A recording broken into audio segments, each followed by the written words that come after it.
Shalom, salam patunggilan. Bapak, Ibu, Saudara yang terkasih di dalam Tuhan Yesus, mari kita bersama-sama membaca Alkitab. Tapi sebelum kita membaca Alkitab dari Injil Matius 16, terlebih dahulu mari kita berdoa. Mari kita berdoa. Tuhan Yesus, Allah yang begitu baik, kami bersyukur Tuhan pada kesempatan ini. Tuhan, Engkau Allah yang begitu baik, bahkan amat sangat baik Tuhan. Engkau sudah menyertai kami dari bangun tidur hingga sampai saat ini dengan keadaan selamat.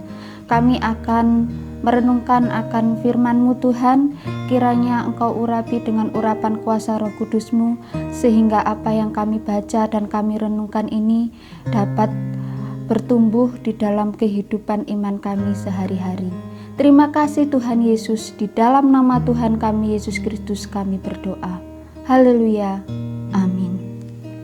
Kita baca Injil Matius pasal 16 yang demikian. Kemudian datanglah orang-orang Farisi dan Saduki hendak mencoba Yesus. Mereka meminta supaya ia memperlihatkan suatu tanda dari surga kepada mereka.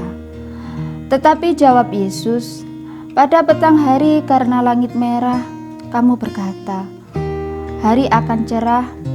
Dan pada pagi hari karena langit merah dan redup, kamu berkata, hari buruk. Rupa langit kamu tahu membedakannya, tetapi tanda-tanda zaman tidak.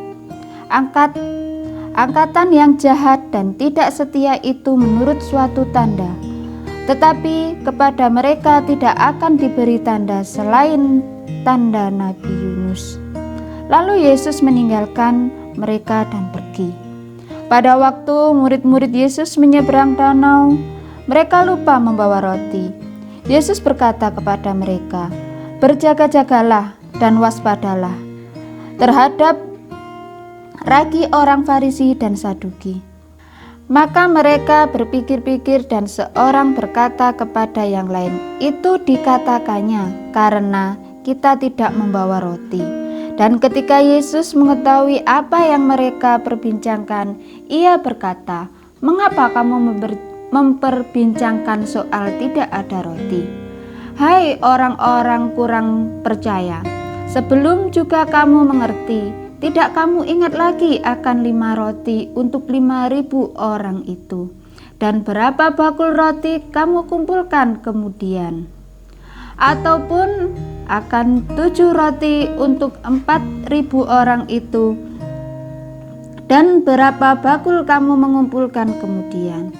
Bagaimana mungkin kamu tidak mengerti bahwa bukan roti yang kumaksudkan?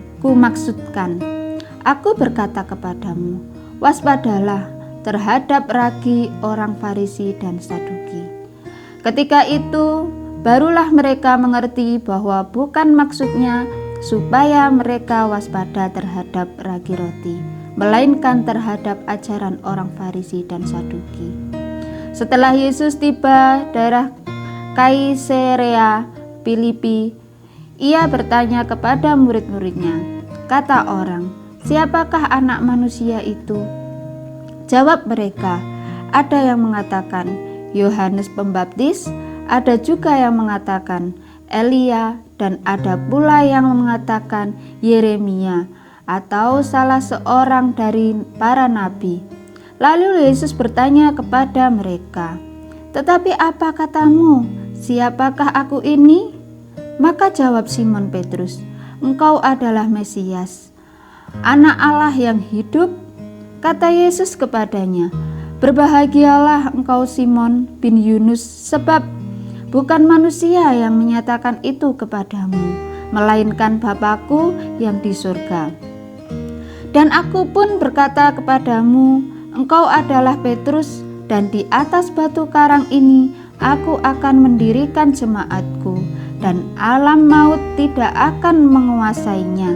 Kepadamu akan kuberikan kunci kerajaan surga. Apa yang kau ikat dan di dunia ini akan terikat di surga, dan apa yang kau lepaskan di dunia ini akan terlepas di surga." Lalu Yesus melarang murid-muridnya supaya jangan memberitahukan kepada siapapun bahwa Ia Mesias. Sejak waktu itu Yesus mulai menyatakan kepada murid-muridnya bahwa Ia harus pergi ke Yerusalem dan menanggung banyak penderitaan dari pihak tua-tua, imam-imam kepala, dan ahli-ahli Taurat, lalu dibunuh dan dibangkitkan pada hari ketiga. Tetapi Petrus menarik Yesus ke samping dan menegur Dia. Katanya, "Tuhan, kiranya Allah menjauhkan hal itu. Hal itu sesekali takkan menimpa Engkau." Maka Yesus berpaling dan berkata kepada Petrus, "Enyahlah iblis, engkau suatu batu sandungan bagiku. Sebab engkau bukan memikirkan apa yang dipikirkan Allah, melainkan apa yang dipikirkan manusia." Lalu Yesus berkata kepada murid-muridnya, "Setiap orang yang mau mengikut aku, ia harus menyangkal dirinya, memikul salibnya, dan mengikut aku. Karena barang siapa mau menyelamatkan nyawanya, ia akan kehilangan nyawanya. Tetapi barang siapa kehilangan nyawanya karena aku, ia akan memperolehnya. Apa gunanya seorang memperoleh seluruh dunia tetapi kehilangan nyawanya? Dan apakah yang dapat diberikannya sebagai ganti nyawanya? Sebab Anak Manusia akan datang dalam kemuliaan Bapanya, diiringi malaikat-malaikatnya. Pada waktu itu Ia akan membalas setiap orang menurut perbuatannya.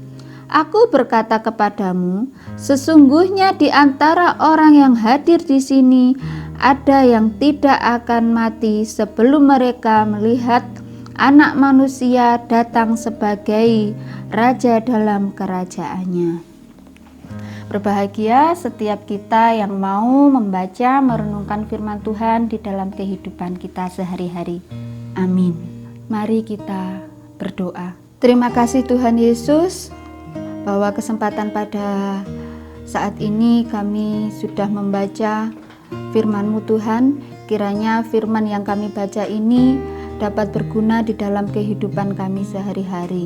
Terima kasih Tuhan Yesus, di dalam nama Tuhan kami Yesus Kristus kami berdoa dan mengucap syukur. Haleluya. Amin.